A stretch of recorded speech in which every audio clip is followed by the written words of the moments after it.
Welcome back. Today we're going to talk about different functions that are linear and nonlinear and how we can tell the difference between the two.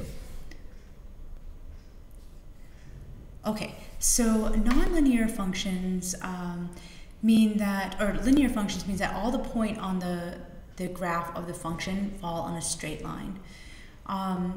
So all the points fall on a straight line. It means that all the points are collinear. If you recall that definition of collinear, it was that if points all line up so that you can draw a line through all the points themselves are called collinear. It's a characteristic of a set of points. Nonlinear means that the points do not form a straight line.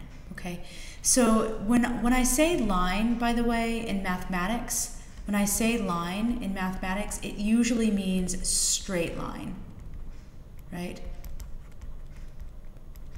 Okay, as opposed to a curve, which would mean a line that's not straight. So you can say straight line just to make sure that people understand that what you mean is that you're not drawing like a line. If your art teacher asks you to draw a line, you might draw something like this. Right? But in mathematics, that's not considered a line, that's considered a curve. Okay? When I say a line in mathematics, it refers to a straight line. But if you want to be clear about that, then you can always say straight if you want as a descriptor for your line. Okay? So nonlinear means that they form some sort of curve. Linear means all the points on the function form a line. Well, it's very easy to see if things are linear or nonlinear when you have a graph, right? So if the graph forms a line, then they are linear, right? So sometimes the graph, the lines only go into certain quadrants here. This only goes into quadrant 1 and quadrant 3. And this one only is identified in quadrant 1, but that's okay because what we know is that all the points that make up this equation lie in a straight line. Okay, you could have, there are some equations that when you graph them, they're horizontal lines. That's still okay. There are some equations that when you graph them, they're vertical lines. That's still a linear relationship. Okay, so anything that forms a line is okay. Now, straight lines are going to be of concern to us a little bit later on when we talk about functions. Every line except a straight line is a function, but we'll talk about that a little bit later. A straight line is still a linear relationship. Okay, examples of nonlinear graphs. So technically these should have arrowheads on it.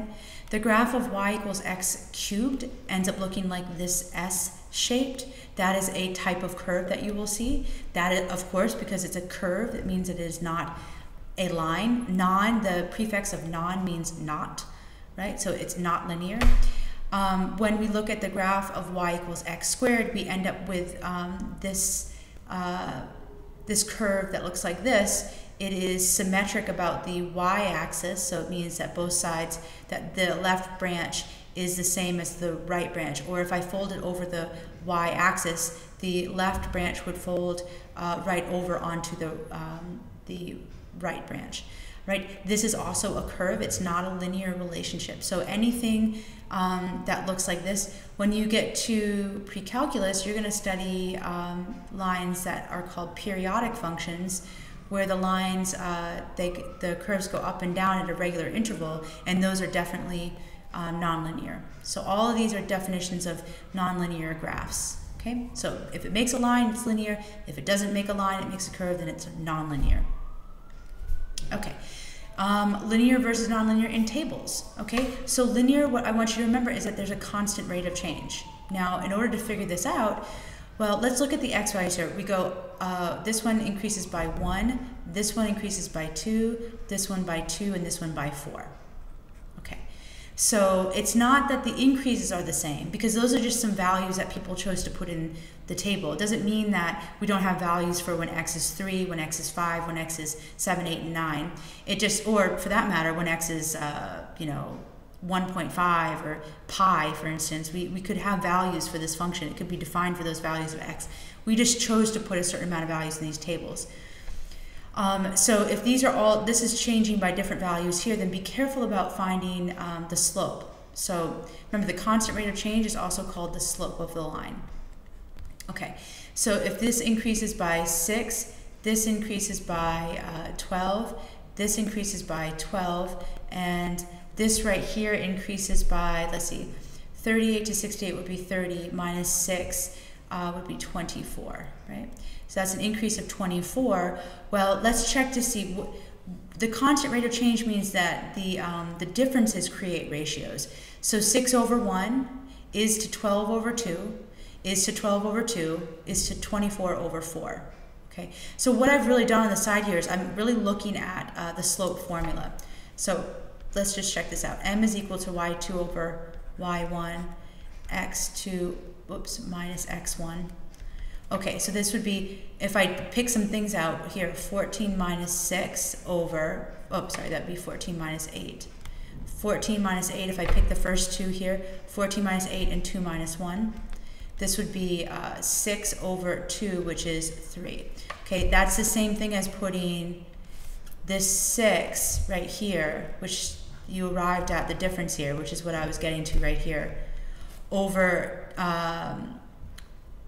actually, this should be 1, right? This should be 1, and again, 2 minus 1 is 1, and so this ends up being 6. Okay, so what I mean to say is that if you're doing the slope formula, a quick way to do it is to just make ratios of the differences along the side of the table. Okay, so if I had chosen 2 different points to find the slope, if I had used instead 38 and 26 for my y's, and for my x's I used 6 and 4, then what I'm really going to get is this 12 over 2, which gets me 6. So I have this constant rate of change. So the way you can check that out is to figure out what it's increasing by on the y, figure out what x is, and make sure that anytime you do a difference of, if you do these differences, should be in yellow.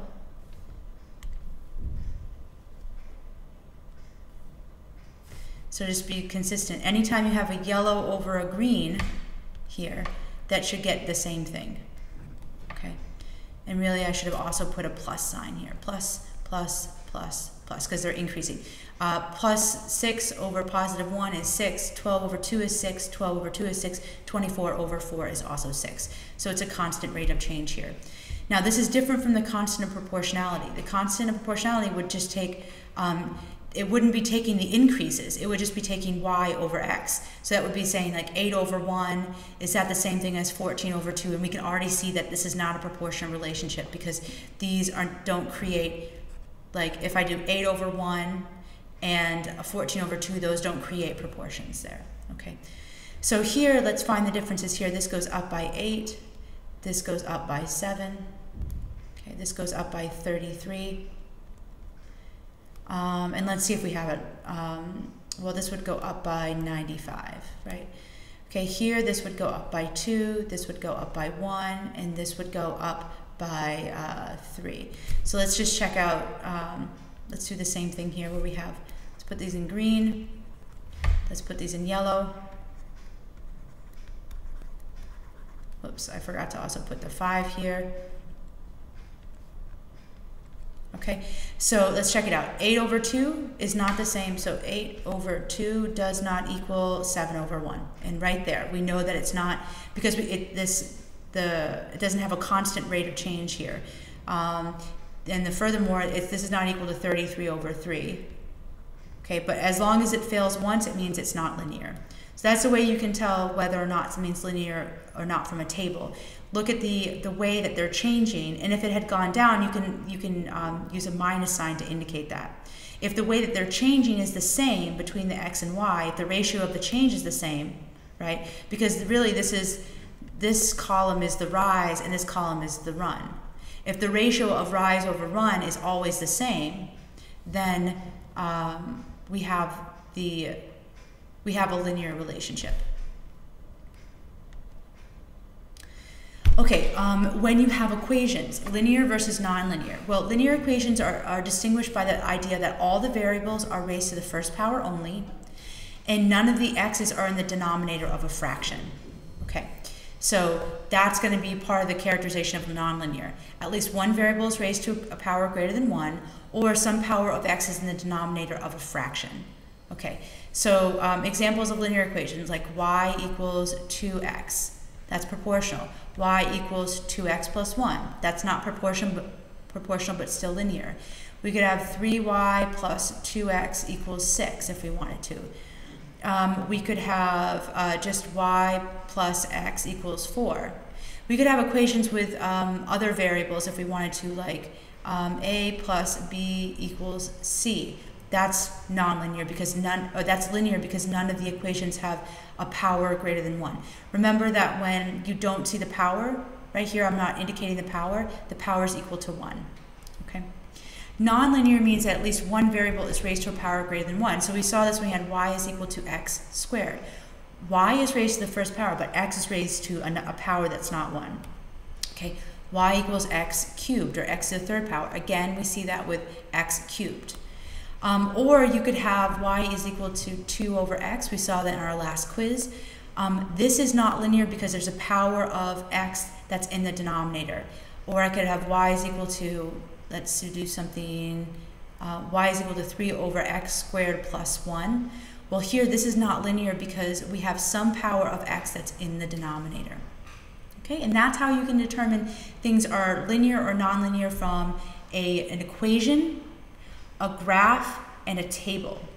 Now, if they give you some situation like they say, is the relationship between the sides of a square and the area of a square linear or nonlinear, then what you want to do, so for instance there would be the area is equal to the sides squared, write the formula down and then determine from these characteristics whether it's linear or nonlinear. It happens to be nonlinear because you have a variable that's raised to a power that's just not 1. Okay?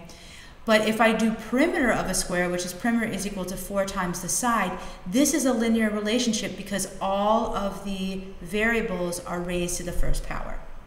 Okay? So that covers the end of the lesson for today. At this point, you should be able to determine whether something's linear or nonlinear. Now you're going to go on to determine different types of nonlinear functions. There's lots and lots of different types of them, including ones that make parabolas like this one and ones that make S-shape like we saw with y equals x cubed. But this is just the first stages of determining whether something's linear or nonlinear. Right? And that's the end of it today.